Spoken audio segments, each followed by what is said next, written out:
अस्सलाम वालेकुम नाज़रीन, DRD अलर्ट जे अॼु जी ॻाल्हि वारे सेगमेंट में सतार सरोई अवां जी ख़िदमत में हाज़िर आहे।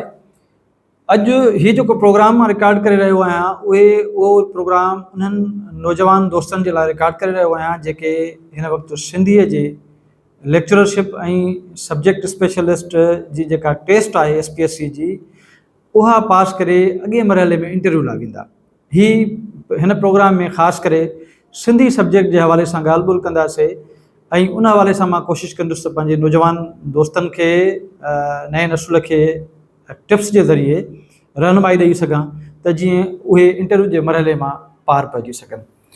हाणे जॾहिं बि सिंधी सब्जेक्ट जी ॻाल्हि था कयूं ऐं सिंधी सब्जेक्ट जे लेक्चरशिप ऐं सब्जेक्ट स्पेशलिस्ट जी पोस्ट जे लाइ क्वालिफिकेशन जी ॻाल्हि था कयूं त छाकाणि त टीचिंग फैकल्टी आहे, इन जे करे इन टीचिंग फैकल्टी जे लाइ ज़रूरी आहे त असांजो जेको नौजवान आहे उनखे पंहिंजे सब्जेक्ट जी भरपूर ॼाण बि हुजे ऐं उन ॼाण खे ॿिए ताईं पहुचाइण जो आर्ट बि हुजे।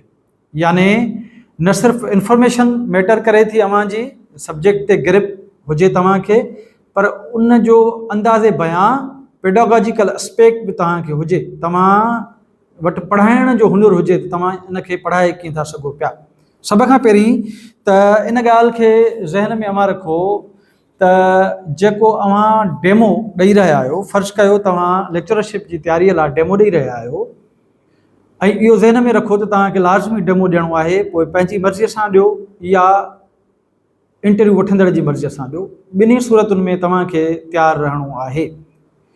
इन लाइ बि तयारु रहणो आहे त तव्हां डेमो जी फ़र्ज़ु कयो तव्हां नावेल जी तयारी करे रहिया आहियो त नावेल जो मां डेमो ॾियां ऐं उते इंटरव्यूअर तव्हांखे चई सघे थो पियो त बाबा तव्हां सफ़रनामे ते डेमो ॾियो। तव्हां तयारी करे विया आहियो त मां शाह अब्दुल लतीफ़ भिटाईअ ते डेमो ॾियां, उते ज़रूरी न आहे त सिचुएशन डिफरेंट थी सघे थी। उते इंटरव्यू वठंदड़ तव्हांखे चई सघे थो त बाबा तव्हां शेख अयाज़ जी शाइरीअ ते डेमो ॾियो, इहो बि थी सघे थो। कंहिं बि कॉन्सेप्ट ते तव्हांखे चई सघे थो त तव्हां ॻाल्हायो।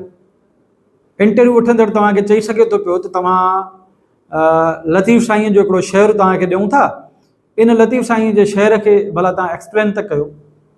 ठीकु आहे, मां प्रीवियस वीडियो में इहा ॻाल्हि बयानु करे चुको आहियां त डेमो ॾिजे कीअं, बोर्ड मेंटेन कीअं कजे, इन जे करे उनखे रिपीट करण जी हिते ज़रूरत न आहे।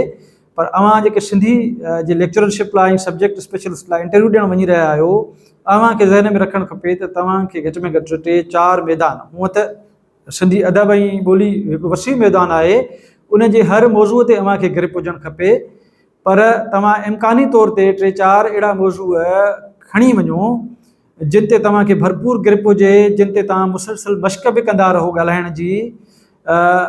आईने जे साम्हूं बि तव्हां इंटरव्यू में वञण खां अॻु में आईने जे साम्हूं बि पाण पढ़ायो, बोर्ड ते बि पाण पढ़ायो, भितियुनि खे पढ़ायो, ॿारनि खे पढ़ायो त जीअं अव्हांजो हिकिड़ो एक्सपीरियंस डेवलप थिए त पढ़ाइबो कीअं आहे ऐं बोर्ड ते बि आई कॉन्टेक्ट पंहिंजे स्टूडेंट सां कीअं डेवलप कबो आहे ऐं स्टार्ट कीअं वठिबो आहे, कंहिं बि टॉपिक खे एक्सप्लेन कीअं कबो आहे, इंट्रोडक्शन कीअं कराइबो आहे टॉपिक जो। इहे तमामु ज़रूरी आर्ट स्किल्स आहिनि जेके अव्हांखे डेवलप करणा पवंदा। हाणे सिंधीअ जा जेके नौजवान दोस्त आहियो असांजा, इन ॻाल्हि खे ज़रूरु ज़हन में रखो त अव्हांखे पंहिंजे सब्जेक्ट ते ग्रिप रखणी आहे।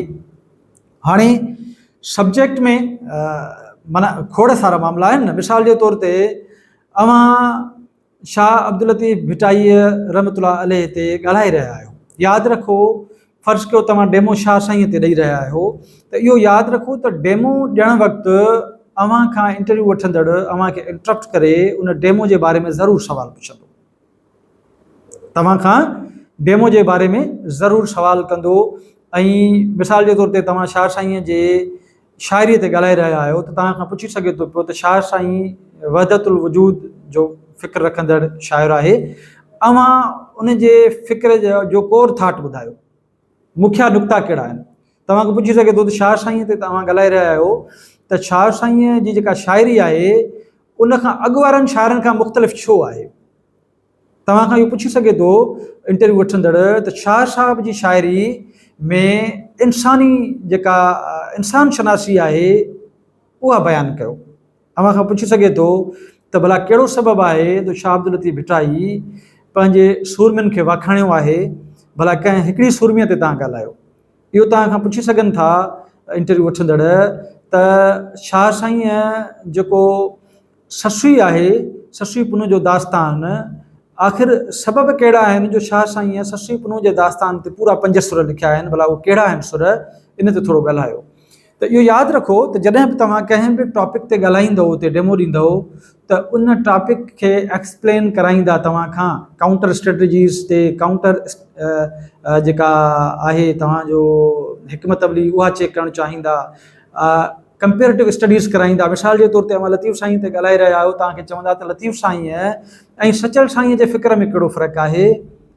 तव्हां जेकॾहिं जदीद शाइरी ते ॻाल्हाए रहिया आहियो त तव्हां खां जदीद शाइरीअ ते कंपेरेटिव स्टडी कराए सघनि था, तव्हांखे चई सघनि था त शेख अयाज़ ऐं उस्ताद बुखारी जी शाइरीअ में कहिड़ो फ़र्क़ु आहे, ऐं थोरो कंपेरेटिव स्टडी करे ॿुधायो। अच्छा, ॿी अहम ॻाल्हि जेका मां अव्हां सां शेयर करणु चाहियां थो, हीअ त थी वई डेमो जी ॻाल्हि। डेमो में इलाही बेशुमार शयूं ईंदियूं। मिसाल तव्हां नाविल ते ॻाल्हायो था, नाविल ते जॾहिं ॻाल्हाए रहिया आहियो, उनजी इर्तिका ते ॻाल्हाए रहिया आहियो, त हू नाविल जे बारे में तव्हां खां सवाल पुछी सघनि था त भला जदीद नाविल कहिड़ा आहिनि, जंगी नाविल कहिड़ा आहिनि, सिराज जी ट्रियोलॉजी छा आहे, सिराज ऐं आगा सलीम जे नाविलनि में कहिड़ो फ़र्क़ु आहे, हमोर्स नाविल खे थोरो एक्सप्लेन कयो, शांघड़ नाविल में छा आहे, आख़िर उनजो थॉट छा आहे, आख़िर कहिड़ा सबब आहिनि जो नेठ गूंगे ॻाल्हायो जेको नाविल आहे उहो अमर जलील खे लिखिणो पियो, उन में आहे छा, अली बाबा जा नाविल कहिड़ा आहिनि, नूरुल हुदा छा को नाविल लिखियो आहे या कहाणियूं लिखियूं आहिनि। यानी घणा मैदान आहिनि ॻाल्हाइण जा, जेको इंटरव्यू वठंदड़ चाहींदो त तव्हां उन ते ॻाल्हायो, कहाणीअ जो मैदान। अच्छा, ॿी ॻाल्हि अहम त जॾहिं तव्हां इंट्रोडक्शन कराए रहिया आहियो त थी सघे थो त तव्हां खां इंटरव्यू वठंदड़ पंहिंजे तव्हांजे इंट्रोडक्शन मां ॻाल्हाए। मिसाल तव्हां चओ था त मां फलाणो अब्दुल सत्तार सरोई आहियां, मुंहिंजो तालुक़ु खैरपुर ज़िले सां आहे, त इतां ई तव्हां खां इंटरव्यू शुरू थी वञे। इतां ई तव्हांखे चवनि त भला इहो ॿुधायो त खैरपुर जो जेको आहे इल्मु अदब में हिसो, खैरपुर जो इहो जेको किताबु आहे उहो कंहिं लिखियो, खैरपुर जो सिंधी अदब में केतिरो कंट्रीब्यूशन आहे। अच्छा, भला खैरपुर ज़िले में कहिड़ो वॾो सूफ़ी शाइर मौजूदु आहे। ईअं माना तव्हां खां लिंक ॾेई सघे थो पियो इंटरव्यू वठंदड़, अव्हांखे अव्हांजे इंटरव्यू मां ॻाल्हाए सघे थो। मिसाल तौरु तव्हां चवंदो मां MA सिंधी अदब में कई आहे, त नंढे खां नंढी मालूमात खां स्टार्ट कंदा आहिनि ऐं आहिस्ते आहिस्ते डिफ़िकल्टी लेवल ताईं वेंदा आहिनि। इब्तिदा कॾहिं इंतिहाई सॉफ्ट, इंतिहाई सलीस ऐं सवलनि सवालनि सां थींदी आहे, ऐं कॾहिं कॾहिं विचित्रनि सवालनि सां थींदी आहे, कॾहिं कॾहिं डिफ़िकल्टी लेवल खां स्टार्ट थींदो आहे। इहो इंटरव्यू वठंदड़ जो पंहिंजो अंदाज़ आहे, पंहिंजी लेवल आहे, ऐं पंहिंजी उन वक़्त जी एक्सरसाइज़ आहे, जंहिं एक्सरसाइज़ मां इंटरव्यू वठंदड़ गुज़री रहियो आहे। छो त असांखां अॻु बि उमेदवार गुज़री रहिया आहिनि इंटरव्यू जे मरहले मां, ऐं हू फेस करे चुको आहे, ऐं असांखां पोइ बि ईंदा। त इन जे करे इहे सिचुएशन वेरी करे थी, मैटर करे थी मुख़्तलिफ़ उमेदवारनि जे अच वञ सां। सो तव्हांजो जेको इंट्रोडक्शन आहे, उन इंट्रोडक्शन मंझां बि सवाल थी सघनि था। मिसाल तौरु हिकिड़ो माण्हू चवे थो मुंहिंजो तालुक़ु जेको आहे उहो दादू ज़िले सां आहे, ठीकु आहे। हाणे दादू ज़िले सां आहे त फौरी तौर ते इंटरव्यू वठंदड़ तव्हां खां पुछी सघे थो त दादू जो जेको आहे, दादू सां तालुक़ु रखंदड़ हिकिड़ो तमामु वॾो जदीद शाइर आहे, उनजो नालो त ॿुधायो। तव्हां ॿुधाईंदो साईं उस्ताद बुखारी। हाणे उस्ताद बुखारी हिकिड़ो पूरो मैदान आहे, तव्हां खां इहो पुछी सघे थो त उस्ताद बुखारीअ जे किन बि 3 किताबनि जा नाला ॿुधायो।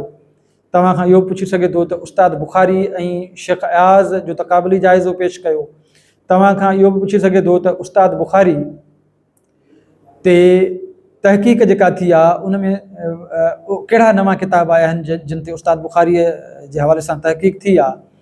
तव्हां खां दादू ज़िले जे हवाले सां कहिड़ो बि सवाल किथां बि पुछी सघनि था। यानी इहो तव्हांखे ज़हन में रखणु खपे त ख़ुदि तव्हांजे इंट्रोडक्शन में बि तव्हांजे सवालनि जा लिंक्स मौजूदु हूंदा ऐं उतां बि सवाल थी सघनि था, ठीकु आहे।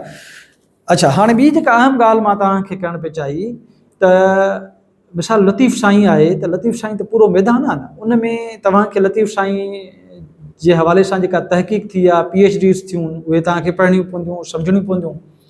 लतीफ़ साईं जे हवाले सां जेके सुर आहिनि, सूरमियूं आहिनि, उन्हनि ते तव्हांजी स्टडी थियणु खपे। तव्हां खां इहो पुछी सघनि था त नूरी जाम तमाची जेको आहे जो जेको सुर आहे कांबोड, उन कांबोड मां असांखे को शेर ॿुधायो। तव्हांखे इहो चई सघनि था त तव्हां जेको आहे सुर हुसैनीअ मां असांखे को शेर ॿुधायो। तव्हांखे इहो चई सघनि था त लतीफ़ साईं जो को शेर तव्हांखे पाण ॾियनि ऐं तव्हांखे चवनि हिन ते ॻाल्हायो, ईअं बि थी सघे थो। त इन जे करे जेके क्लासिकल शाइर आहिनि उन ते तव्हांखे भरपूर नमूने सां कमु करिणो आहे। सिर्फ़ु लतीफ़ छो, सभु क्लासिकल शाइर, काज़ी कादन खां वेंदे करे क्लासिकल शाइर जेके बि आहिनि आख़िर ताईं, उन्हनि ताईं तव्हांखे हिकिड़ी ज़बरदस्त ग्रिप रखणी आहे पंहिंजे सब्जेक्ट ते नॉलेज जे हवाले सां। इन सां गॾोगॾु शाइरीअ जो मैदान आहे। मिसाल अव्हां खां इंटरव्यू दौरान इहो पुछी सघनि था त भला अव्हां MA बि कई आहे, MPhil बि कई आहे, तव्हांजो पंहिंजो पसंदीदा सब्जेक्ट कहिड़ो आहे? जेकॾहिं तव्हां मिसाल चयो त बाबा मुंहिंजी पसंदीदा सब्जेक्ट मुंहिंजो आहे जदीद शाइरी। हाणे जदीद शाइरी पूरो मैदान आहे, अव्हां खां स्टार्ट वठी सघनि था त ॿुधायो त पहिरियों जदीद शाइर केरु आहे? सिंधी में जदीद शाइरीअ जो अबो कंहिंखे था चऊं? सिंधी गीत जो बादशाह केरु आहे? सिंधी नज़म जो बादशाह केरु आहे? अयाज़ गज़ल में कहिड़ा तजुर्बा कया? अयाज़ जो जेको नसुर आहे उहो वधीक पावरफुल आहे या उनजी शाइरी वधीक पावरफुल आहे? ठीकु आहे, ईअं टोकिन सवाल विच में थींदा आहिनि। जॾहिं तव्हां ॻाल्हाईंदा आहियो त कुझु टोकिन सवाल हूंदा आहिनि सब्जेक्ट मां, उहे बि तव्हां खां पुछिया वेंदा आहिनि। पर घणे भाङे इंटरव्यू वठंदड़ जी नफ़्सियात जेका मां सम्झां थो, छाकाणि त मां बि इंटरव्यू वरिता आहिनि, उहा इहा आहे त उहे चाहींदो आहे त क्लोज़ एंडेड सवाल न हुजनि, अहिड़ा सवाल हुजनि जंहिं ते मुंहिंजो उमेदवार कुझु ॻाल्हाए त मां ॾिसां त हू ॻाल्हाए कीअं थो, हुन जा प्रेज़ेंटेशन स्किल्स कीअं आहिनि ऐं हू एक्सप्रेस कीअं थो करे पंहिंजे व्यूज़ खे, पंहिंजे मौक़िफ़ खे बयानु कीअं थो करे ऐं असांजे सवालनि जा जवाब कीअं थो ॾिए, असांखे मुतमइन कीअं थो करे। हीअ इंतिहाई अहम टिप्स आहिनि ऐं यकीनन असां वटि टाइम थोरो आहे, इन जे करे मां नंढा नंढा वीडियोज़ रिकॉर्ड कयां थो पियो त जीअं तव्हांजे ॿुधण जे लाइ ऐं सम्झण जे लाइ सवलाई थिए। उमेदु आहे त तव्हां हिननि टिप्स खे फॉलो कंदो ऐं मां कोशिशि कंदुसि त सिंधी सब्जेक्ट जे हवाले सां अञा बि कुझु वीडियोज़ खणी अचां, जंहिंखे अञा बि असां फर्दनि नंढनि नंढनि टॉपिक्स खे एक्सप्लेन कंदा हलूं, उन जे कोर इंफॉर्मेशन्स खे बि शेयर कंदा हलूं त जीअं अव्हां जे लाइ वधीक आसान थी वञे। उमेदु आहे त अव्हां हिननि वीडियोज़ खे पसंदि कंदो। यकीनन अव्हां जेके वीडियोज़ जे हवाले सां कमेंट्स कंदो उन में बि असांजी रहनुमाई थींदी। सो अव्हांखे गुज़ारिश आहे त तव्हां न सिर्फ़ु हिननि वीडियोज़ खे शेयर कयो पंहिंजनि दोस्तनि सां, पर कमेंट्स बि कयो ऐं अव्हां कहिड़नि मौज़ूअनि ते, सिंधी अदब जे कहिड़नि मौज़ूअनि ते चाहियो था अव्हांखे इंफॉर्मेशन ॾियां त उहे मौज़ूअ बि अव्हां कमेंट बॉक्स में असां सां शेयर करे सघो था त जीअं अव्हांजी रहनुमाईअ लाइ नवां मौज़ूअ खणी ऐं डिटेल में उन ते ॻाल्हाए सघां। ऐं उमेदु आहे त अव्हांजो ऐं असांजो हीउ साथ क़ाइमु रहंदो ऐं इन सां काफ़ी बहितरी ईंदी ऐं अव्हां जे लाइ इंटरव्यू जे मरहले में काफ़ी सवलाइयूं पैदा थींदियूं। सो मोकिलाणी कान्हे, हेल ताईं काफ़ी आहे एतिरो। वरी मिलंदासीं कंहिं नए मौज़ूअ, नए मज़मून सां, नए टिप्स सां ऐं नए अंदाज़ सां। तेसीं ताईं जॾहिं पेर तॾहिं ख़ैरु।